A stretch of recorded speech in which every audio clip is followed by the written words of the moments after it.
비난에 대한 처방이라 하는 제목으로 말씀을 전하도록 하겠습니다. 영국의 문호인 존 밀턴은 끝없이 밀려오는 인생의 위기를 극복한 사람으로 유명합니다. 그는 가정의 위기가 찾아왔어요. 2번 결혼에 실패했고요. 자기 눈으로 자기 아내와 아이들이 죽는 것을 지켜봐야 했습니다. 그리고는 정치의 뜻을 두고 자유공화국을 세우고자 정열을 쏟았습니다. 그런데 왕정복고로 인해서 모든 꿈이 수포로 돌아갔습니다. 그리고는 그에게 남아있는 건강의 위기가 찾아왔습니다. 갑작스럽게 앞을 보지 못하게 됐고 또 심각한 관절염으로 고통을 겪게 됐습니다. 그러니 얼마나 이 밀턴은 마치 욥을 능가하는 그 고통과 어려움이 그의 삶에 찾아왔습니다. 그런데 밀턴은 이 위기를 잘 이렇게 극복했습니다. 위기가 다가오면 사람들은 이게 끝이구나 이렇게 생각하는 사람들도 있습니다. 주저앉아 버리는 사람들도 있습니다. 그렇지만 그것을 통해서 새로운 기회를 갖는 사람들도 있습니다. 그래서 위기는 기회다. 그 위기를 잘 극복한 사람들은 그 위기가 오늘 나를 만들어 놨어. 우리 집을 만들었어. 이렇게 이야기하죠. 그래서 그가 눈을 잃고 난 다음에 실명한 다음에 그는 시작에 몰두했습니다. 그래서 세계적으로 지금도 우리가 알고 있는 불후의 명작인 그 유명한 대서사시인 신라곤이 나온 겁니다. 밀턴은 이때 우리가 귀담아 들어야 할 아주 중요한 말을 했습니다. 올려주실까요? 정말 비참한 일은 앞을 못 보게 되는 것이 아니라 앞을 못 보는 환경을 이겨낼 수 없다고 말하며 주저앉는 것이다. 우리 다 같이 한번 읽어보겠습니다. 정말 비참한 일은 앞을 못 보게 된 것이 아니라 앞을 못 보는 환경을 이겨낼 수 없다고 말하며 주저앉는 것이다. 정말 멋진 말입니다. 우리가 인생을 살다가 보면은요, 뜻하지 않는 위기가 우리에게 찾아옵니다. 이렇게 위기가 찾아왔을 때 사람들은 혹 쉽게 주저앉고 맙니다. 마치 태풍에 고목이 쓰러지듯이 넘어져서 다시는 일어나지 못하는 인생의 끝이 되고 마는 겁니다. 그런데 다른 하나는 그 위기를 전화위복의 기회로 삼는 겁니다. 그야말로 오뚜기처럼 그렇게 다시 일어나죠. 인생의 새로운 시작으로 이렇게 삼는 거죠. 지금 느헤미야가 바로 이런 위기를 닥치게 됐습니다. 하나님께서 예루살렘을 위해서 느헤미야에게 하라고 하신 일을 하려고 그리고는 이제 예루살렘으로 돌아와서 그리고는 성벽을 재건하는 일을 위해서 그는 지금 이제 사람들을 격려하고 또 사람들에게 우리 같이 하십시다. 수치를 당하지 맙시다. 다시는 이민족으로부터 우리가 수치를 당하지 않고 이걸 꼭 세워 가십시다. 그리고는 다 모두 이렇게 격려하고 위로하고 이렇게 세우는 일을 지난주 3장에서 그렇게 이제 시작을 하게 됐습니다. 그런데 여러분도 이제 우리가 살면서 경험하고 또 저도 그런 경험을 이렇게 하지만요. 느헤미야가 좋은 일을 하기 때문에 사람들이 다 박수 보낼 거라고 생각하면 오산입니다.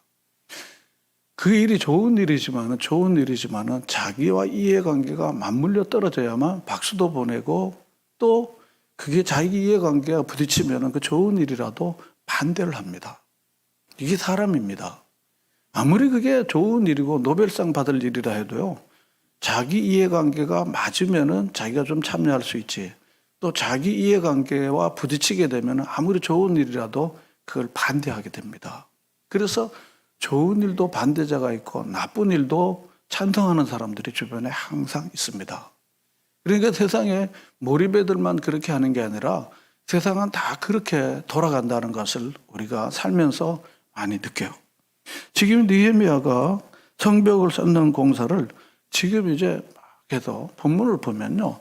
절반쯤 됐다. 그렇습니다. 절반쯤 됐다. 우리 6절을 읽어볼까요? 자, 우리 본문 말씀을 접목해서 좀 읽으시면 좋겠습니다. 우리 다 같이 읽겠습니다. 이에 우리가 성을 건축하여 전부가 연결되고 높이가 절반에 이르렀으니 이는 백성이 마음 들여 일을 하였다. 그랬습니다. 지금 백성들이 다 마음을 들여가지고 이 성벽을 이렇게 쌓고 하는 일이 지금 이제 절반 반쯤 이렇게 된 거예요. 이제 남은 거는 반만 남았습니다. 이렇게 되면은 이렇게 됐습니다. 정말 불가능한 일을 이렇게 지금 이제 하게 됐죠.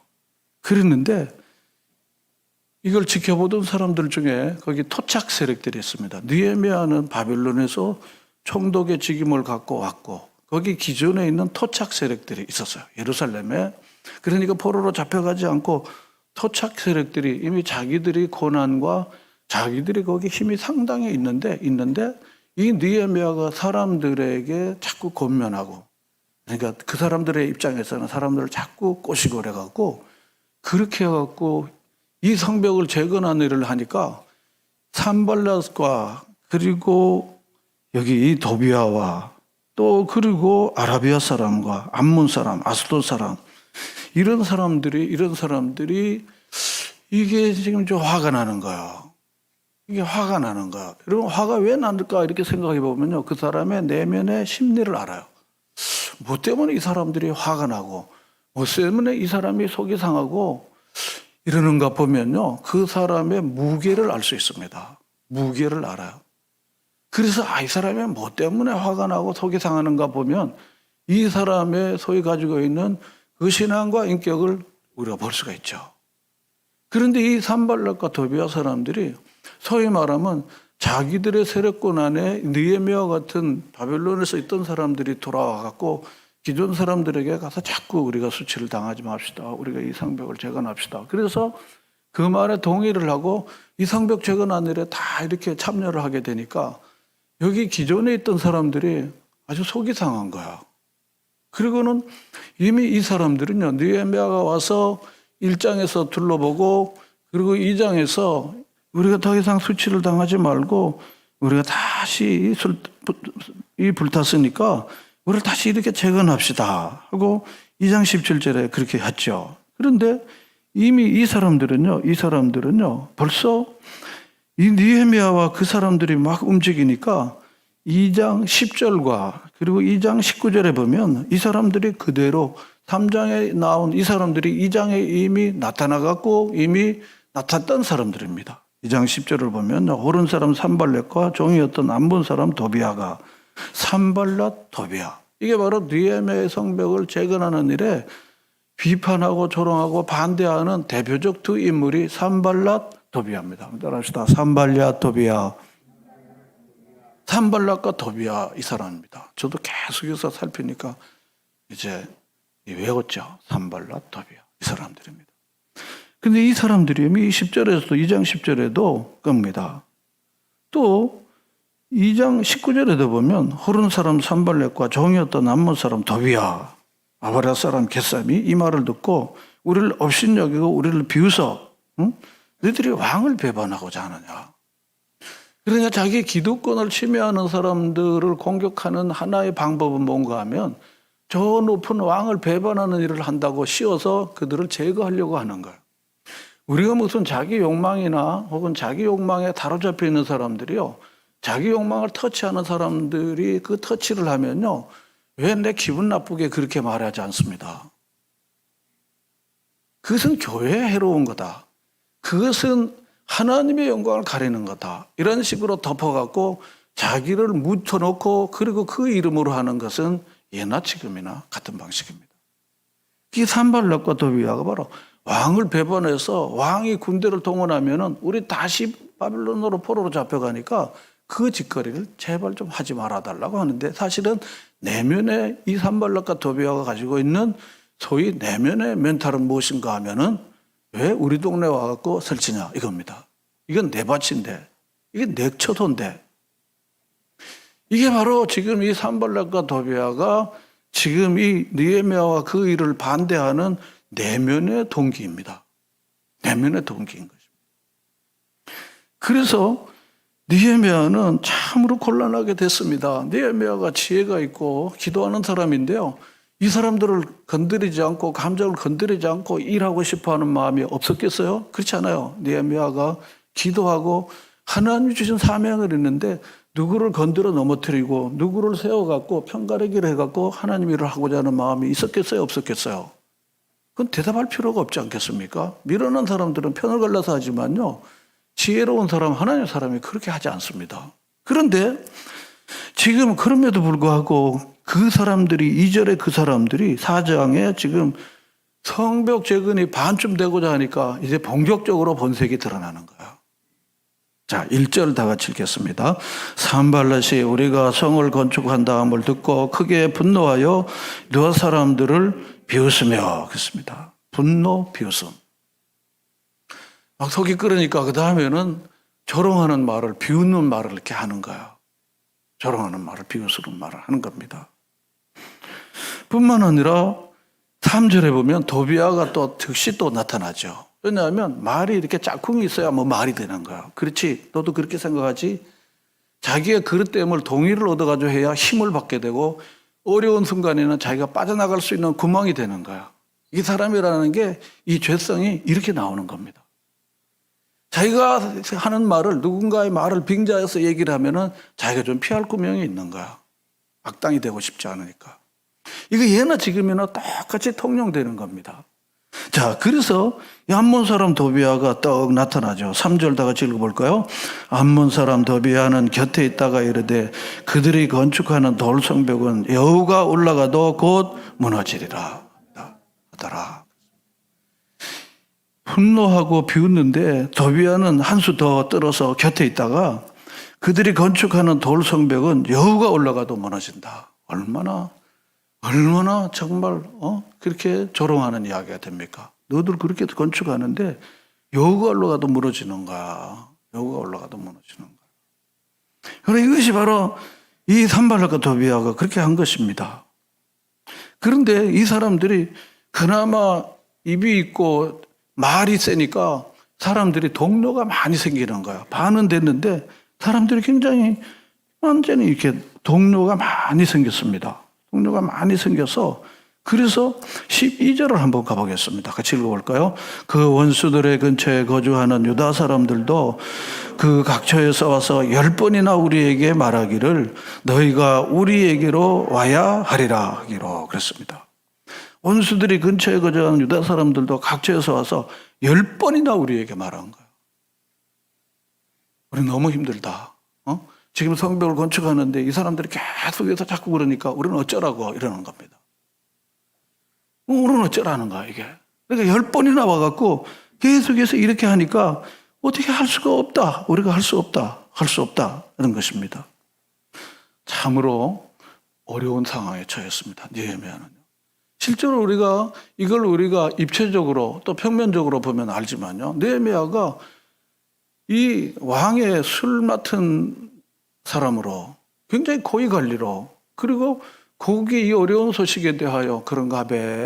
그 사람들은 그냥 그렇지만 나도 옛날에 그랬는데 어떻게 되겠지 하고 그냥 자기 직무에 충실하면 되는 거예요. 되는 겁니다. 그렇지 않습니까?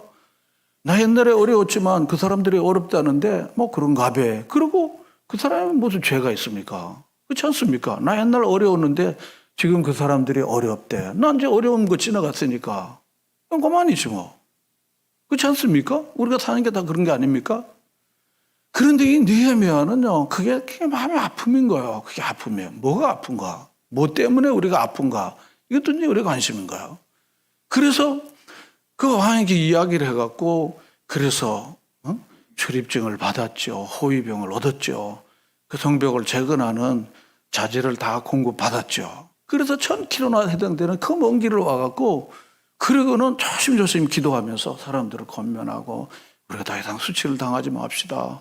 우리 민족을 다시 일으킵시다. 그것의 1차 작업이 바로 성벽을 재건하는 일입니다. 에스라는 와서 성전을 재건하는 일을 우리 하십시다. 막 그렇게 하는 거예요. 대부분의 많은 사람들은요, 구경꾼이지 사실은 그 일이 자기 일이 아니에요. 그렇지만 구경꾼이 참여자가 되는 건 뭔가 헌신자들이 있을 때 구경꾼이 참여자가 되는 거예요. 헌신자가 없으면은요, 그 일에 몸을 던지는 사람이 없으면은요, 구경꾼은 계속 구경꾼이고 그렇게 됩니다. 그런데 헌신자들이 자기 몸을 던지는 거야. 투신, 헌신이 뭡니까? 몸을 바치는 거야. 몸을 던지는 거야. 투신, 헌신이. 그렇게 하니까 사람들이 마음이 움직여지는 거야. 이게 선한 일이니까. 이렇게 참여해갖고 3장에 성벽 재건하는 일이 이제 절반쯤 이렇게 됐다고 지금 우리 성경에서 봤잖아요. 아, 이렇게 되니까요. 이제 반대자들이 더 들고 일어나는 거야. 그거 보고 박수 보내면요, 괜찮은 사람입니다. 근데 사람들이라는 건 다 그렇지 않습니다. 모든 사람이 죄를 범하였음에 이런 겁니다. 인간의 죄성이라는 거는요, 금방 이렇게 세수 한 번 해서 얼굴이 찢어지는 것처럼 찢어지지 않습니다. 인간의 이 죄성이라는 거는요, 굉장히 깊고도 깊은 것입니다. 그래서 십자가의 보혈 앞에 자기를 던지고 계속 주여, 나는 죄인입니다. 나를 불쌍히 여겨달라고 이 간구를 하루도 한시라도 놓쳐버리면 우리는 죄에 팔려진 종으로 살게 된다는 사실을 우리가 간과해서는 안 됩니다. 공기 없이 물 없이 살 수 없는 것처럼 언제든지요, 아침이고 점심이고 저녁이고 주여, 나는 죄인입니다. 나를 불쌍히 여겨주소서. 마치 이 수도원의 기도가 한시도 우리에게 떨어지지 않아야 된다는 거예요. 그래도 우리가 죄 가운데서 빠지기가 쉬운 거예요. 본성의 지배를 받고 육의 지배를 받고 그리고 시대의 풍조에 빠지기가 쉽다는 것입니다. 한번 따라할까? 주여, 나는 죄인입니다. 주여, 나를 불쌍히 여겨주소서. 이게 수도원의 기도인데 여러분의 평생, 저의 평생의 기도가 되기를 바라요. 처음부터. 그래서 정말 믿음의 사람들은요, 자서전을 쓸 게 아니라 고백록을 쓴다는 거예요. 죄의 고백을 쓴다는 겁니다. 정말 동의가 되더라고요. 그래서 이런 모습들이 산발락과 도비아가 달드는 겁니다. 막 달라들어서 심지어 너희들이 건축하는 돌성벽은 여호가 올라가도 무너진다. 바로 이게 끝장으로 가는 사람들은요, 도무지 제어할 수가 없어요.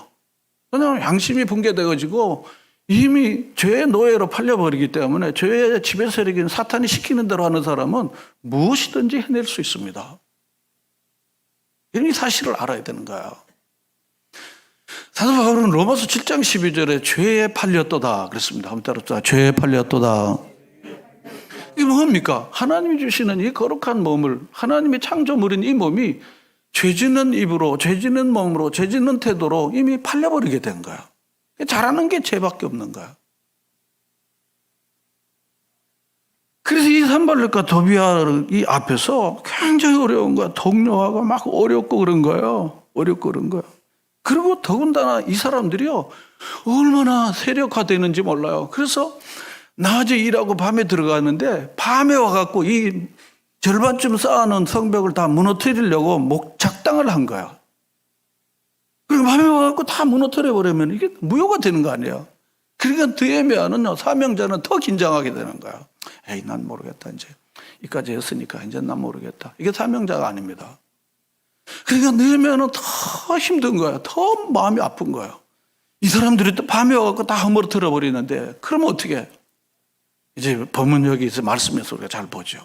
그러니까 느헤미야는요, 한쪽으로는 일하고 한쪽으로는 또 군인들에게, 한쪽은 쟁기, 한쪽은 창을 들고 일하는 사람들에게, 그래갖고 너 파수꾼을 세워갖고 멀리서도 이 사람들이 와서 부수뜨리려고 오면은 땡땡이 없어서 땡땡땡 치면은 다 걸리 몰려갖고 대적하라고, 이런 시스템까지 만들어 놓는 이 느헤미야의 안타까운 사정입니다.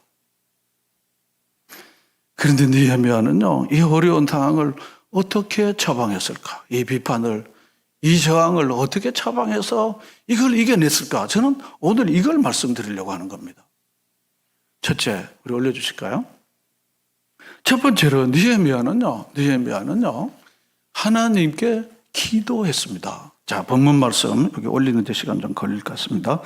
4장 우리 4절을 보면 우리 하나님이여 뭐 하시옵소서 그랬습니까? 들으시옵소서. 그렇습니다. 들으시옵소서. 이게 기도한 거예요. 또 9절에 보겠습니다. 9절에 보겠습니다. 우리가 우리 하나님께 기도하며, 그렇습니다. 느헤미야는요, 기도가 종교적인 어떤 의식이 아니에요. 교회 가면 기도하더라. 그리고 밥 앞에는 밥 먹을 때 그냥 간단한 대수로 기도하더라. 뭐 이런 종교적인 형식이 아닙니다. 느헤미야는 삶 자체가 기도였습니다. 그가 1장에서도 그 민족들의 능력을 당하고 성문은 다 회파되었을 때 느헤미야가 할 수 있었던 일은 뭔가 하면 금식하고 기도하고 슬퍼하고 안타까워한 것입니다. 이게 성도들의 하나님의 백성의 기본기입니다. 얼마나 아플까, 얼마나 어려울까. 그런 하나님 앞에 그 문제를 가지고 하나님 앞에 나아가 기도하는 것입니다. 그래서 하나님 앞에 이 느헤미야는 이미 이전에도 기도했고 지금 또 기도하는 겁니다. 왜냐하면 기도가 이미 몸에 배어있기 때문에 그의 DNA는 기도하는 것이었습니다. 그들과 맞붙어 갖고 너들 왜 자꾸 그러느냐, 내가 뭐 해코지를 하느냐, 이게 좋은 일 하는데 네가 왜 그러냐, 그들의 말을 들을 기가 없어요. 여러분 그렇지 않아요?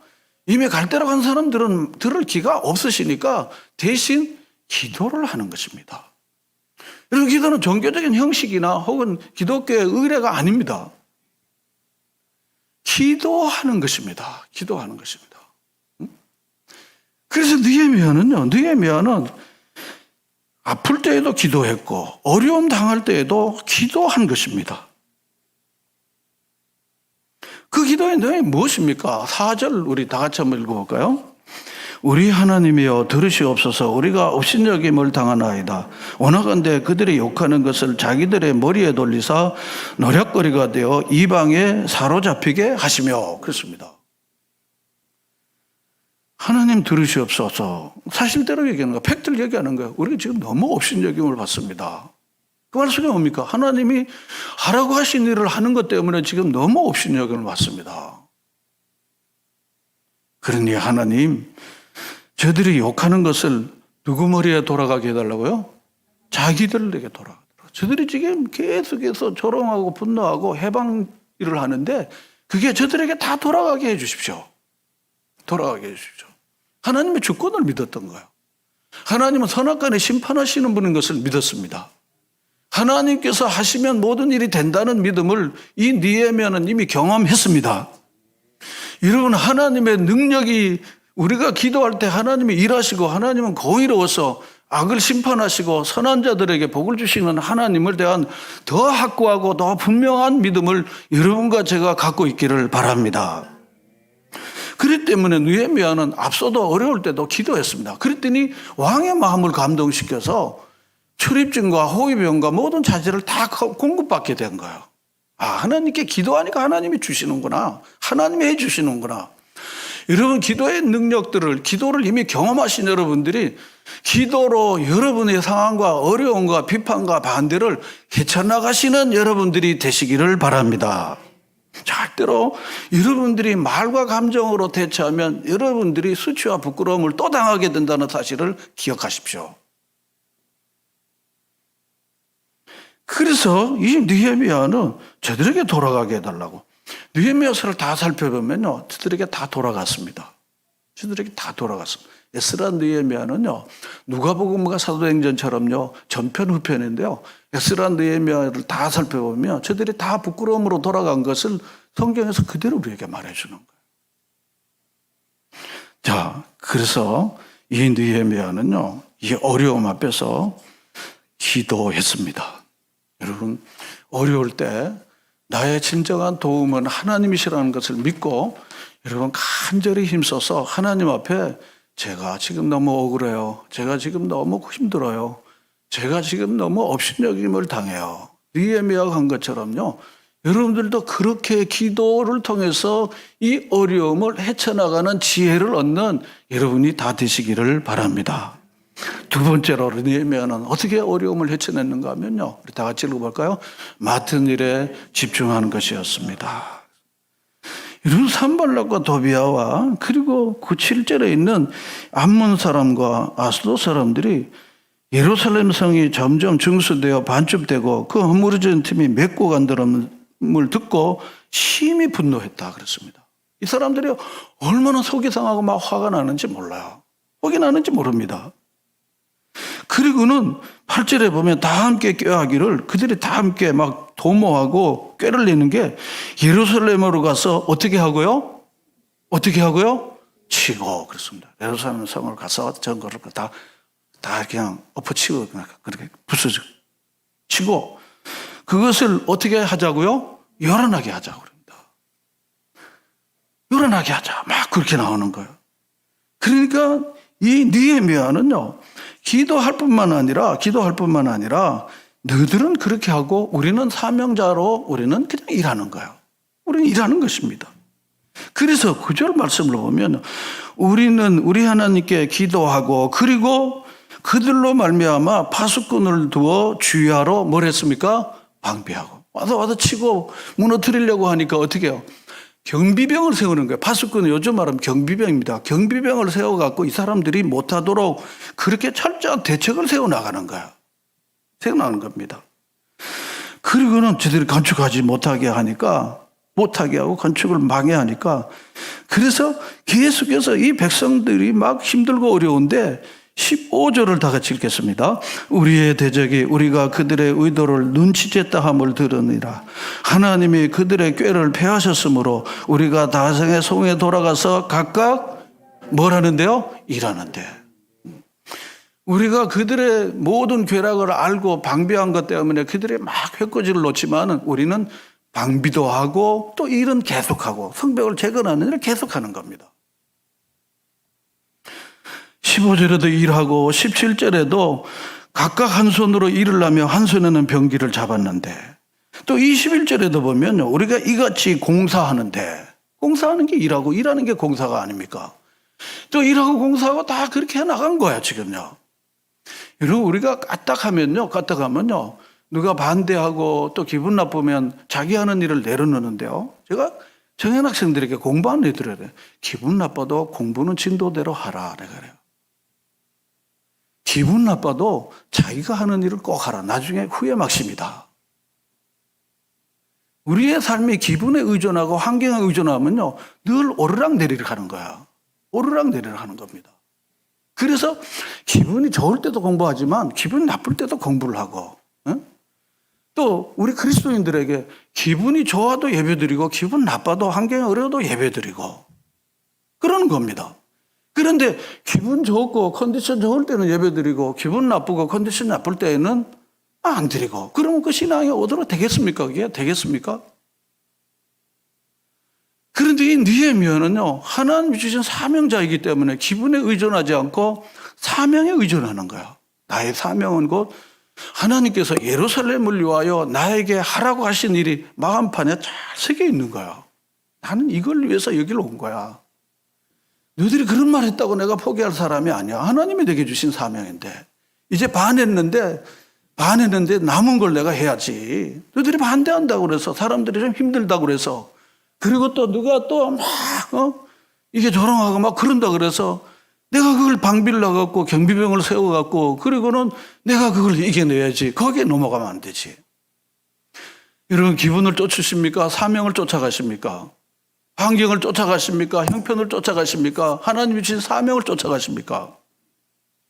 여러분 놀라운 말 있잖아요. 사명자는 망하지 않습니다. 환경과 기분을 쫓아가는 사람들은요 망합니다. 쓰러집니다. 그래서 느헤미야는 그런 환경 가운데도 자기 일을 계속해서 백성들과 함께 한 거예요. 결론을 미리 얘기하면요. 그런 나머지요. 또 5장에 또 백성들이 너무너무 힘들고 고통스러운 거예요. 먹고 살기가 어려운 거야. 왜냐하면 성벽 제거를 계속 하는데. 그러니까 이 느헤미야는 또 그들을 또 다독이고 자기가 또 헌신적으로 나아가 해서 그러는 52일 만에 성벽을 재건하는 일을 다 이루게 되는 거예요. 이루게 되는 거예요. 그래서 이 느헤미야 이제 우리가 새벽하고 같이 말 맞춰서 가는데 느헤미야가 이 성벽 복원식을 다 이렇게 하는 거예요. 성벽을 다 올려 복원식을 하게 되는 거예요. 만약이라는 거는 의미는 없지만요. 느헤미야가 아이고 뭐 자꾸 그러니까 아이고 난 그냥 돌아갈래 하고 그냥 자기 원래 직위대로 돌아갔더라면은 이 에스라 느헤미야서는 존재하지 않고 성벽을 재건하는 일은 그리고 스룹바벨 성전은 남아있지 않을 것입니다. 여러분 하나님이 우리에게 주신 이 사명이 여러분의 삶을 움직이는 사명자의 삶을 살아가는 여러분 되시기를 축복합니다. 맡은 일에 참 집중하는 거예요. 맡은 일에 집중하는 것입니다. 세 번째로 느헤미야가 이 모든 일을 이룰 수 있는 가장 큰 또 하나의 힘은 어디에 있습니까? 하나님을 기억하는 거예요. 하나님 기억하는 것입니다. 우리 10절 말씀을 다 같이 읽어볼까? 우리 말씀을 보겠습니다. 우리 14절을 우리 다 같이 읽어보겠습니다. 내가 돌아본 후에 일어나서 귀족들과 민장들과 남은 백성에게 말하기를 너희는 그들을 두려워하지 말고 지극히 크시고 두려우신 주를 기억하고 너희 형제와 자녀와 아내와 집을 위하여 싸우라 하였느니라. 아멘. 그렇습니다.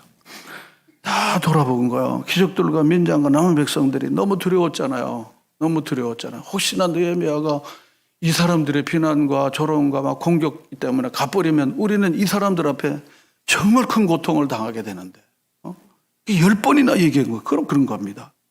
그러니까 느헤미야는요 또 다시 가서 절대로 두려워하지 마십시오. 두려워하지 말라고 하는 근거가 뭡니까? 지극히 크시고 두려우신 주를 기억하시라고요. 그리고 너의 형제와 자녀와 아내와 집을 위하여 싸우실 우리 하나님을 꼭 기억하시라고요 하는 겁니다. 이스라엘 백성들이요 기억하고 기념하는 대표적인 사건이 뭔가 출애굽입니다. 이들이 기억하고 기념하는 거는 출애굽이고 지금도 성만찬은요 출애굽이 바로 예수님의 십자가의 예표인데 6월절 어린 양이신 예수님을 예표하는 그거 기억하고 기념하는 것입니다. 여러분 신앙은요 하나님이 나의 삶 가운데서 역사하시고 도와주셨던 그것을 기억하는 것이 신앙의 토대입니다. 이 토대가 약하면요 우리는 쉽게 넘어지는 거예요. 여러분 하나님이 여러분의 인생 가운데 도와주신 일이 여러분의 신앙의 깊은 토대가 되어 있기 때문에 여러분들이 지금까지 믿음 생활을 하고 있는 줄로 믿습니다. 그런데 들쑥날쑥하는 분들은 이 토대가 없는 거예요. 하나님이 나를 도와주셨습니다. 우리 집안을 내 기도를 응답해 주셨습니다. 그러므로 나는 주님을 위해서 삽니다. 이 토대가 약한 분들은요 신앙이 흐름해지고 머리 위에 쌓은 집처럼 흐름해져서 넘어지게 되죠. 그리고 이스라엘 백성들 앞에 주를 기억하라. 크고 두려우신 주를 기억하라. 그랬습니다. 크고 두려우신 언약을 지키시고 긍휼을 베푸시는 그 하나님.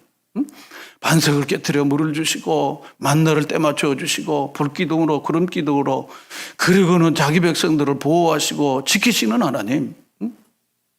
홍해를 마른 땅처럼 건너게 하셨던 주님. 그 하나님께서 분명히 우리를 도와주실 거니까 두려워하지 마십시오. 그런 것입니다. 여러분 하나님께서 우리를 도와주신다는 이 굳건한 믿음이 우리의 삶의 어려움을 헤쳐나가는 큰 힘인 줄로 믿습니다. 여러분의 삶의 어려운 위기 가운데 도와주신 하나님이 여러분 기억되지 않습니까? 그러므로 그 하나님께서 지금도 우리를 도와주시고 어제나 오늘이나 영원토록 동일하신 하나님께서 나를 도와주시고 그 죽음 가운데 위기 가운데 질병 가운데 재난 가운데 나를 살려주신 이 하나님에 대한 고백이 여러분의 신앙의 토대가 되시기를 축원합니다. 그 토대가 나를 움직이는 거예요. 두려워하지 마십시오. 크신 하나님께서 우리를 도와주실 것입니다. 도와주실 것입니다. 여러분 이것이 바로 이 느헤미야가 난리와 그 비난과 공격과 어려움 가운데 이겨낼 수 있었던 세 번째 가장 큰 힘이었습니다. 여러분 비난과 공격이라고 하는 것은요 하나님의 일을 하는 하나님의 사명자들에게 반드시 있다는 사실을 기억해야 돼요. 나는 비난과 공격이 없으면요 하나님의 일을 안 하고 있는 거예요. 하나님의 일을 정말 신실하게 하면요 반드시 비난과 공격이 있다는 사실을 여러분 꼭 기억하셔야 합니다.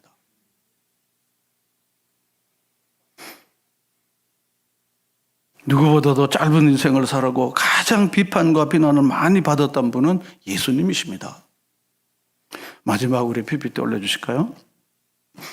예수님의 비판의 제목이 무엇입니까? 첫째로 세리와 죄인들의 친구였다고. 그것도 비판하는 거예요. 아무도 동무와 친구가 되어주지 않는 바로 이 세리와 죄인들에게 친구가 되어준 게 그게 비판의 제목이 되는 거예요. 백성들을 미혹해 하는 자랑, 그게 그런 거예요. 백성들의 아픔과 고통을 아파하고 그리고 그들을 살려주고 먹이고 고쳐주신 그 예수님이 이게 비난이 되는 거예요. 율법의 파괴자입니다. 예수님께서 내가 율법을 폐하러 온 게라 율법을 완성하러 오신 예수님, 그게 율법의 파괴자였습니다. 그리고 신을 모독하는 참남한 자, 신성 모독죄로 예수님 십자가에 처형당했습니다. 자칭 유대인의 왕이라고, 자칭 그리스도라고, 가이사에게 세금 바치는 것을 금하도록 선동하는 자라고, 성전을 헐고 사흘에 짓겠다고 거짓말하는 자로, 이렇게 예수님을 계속 비난하고 비판하는 사람들은 주변에 출배한 거야. 그래서 우리 복음성가에 조롱소리와 비판의 소리를 들으시고 예수님께서 하셨던 두 가지 태도는 뭐였습니까? 두 가지 태도는 뭐였습니까? 침묵이었습니다. 여러분, 침묵은 위대한 힘이 있습니다. 여러분, 분노와 비난이 많을 때 우리는 쉽게 할 수 있는 게 뭔가 하면 지까짓 게 뭐야? 내가 가만 안 둘 거야. 내가 재판을 걸 거야. 내가 고소를 할 거야. 이게 인간이 쉽게 할 수 있는 일입니다. 어디 두고 보자. 그러나 예수님은 가장 힘 있는 방법이 뭐였습니까? 침묵하셨습니다.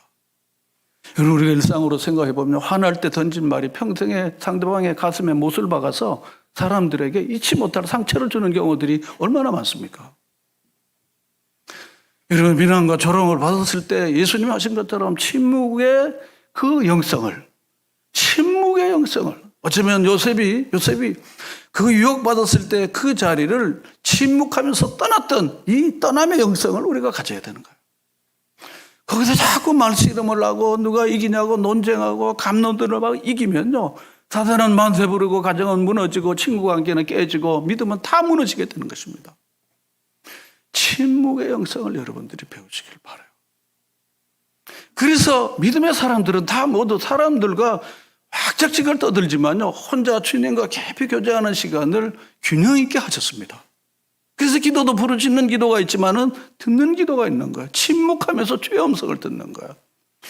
여러분, 엘리야가 세미한 음성을 듣지 않았습니까? 여러분, 이 침묵 중에 세미한 음성을 듣는 영성이 여러분들에게도 일어나시기를 바랍니다.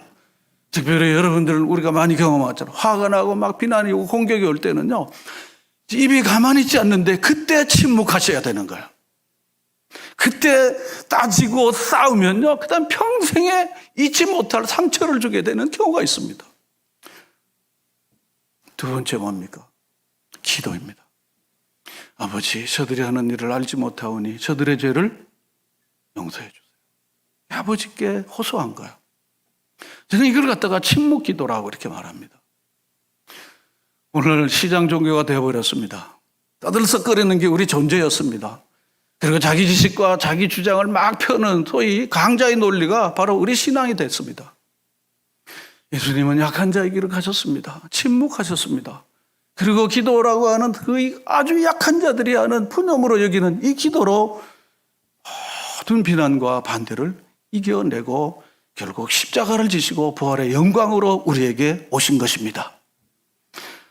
여러분, 얼마나 많은 어려움이 우리에게 있습니까?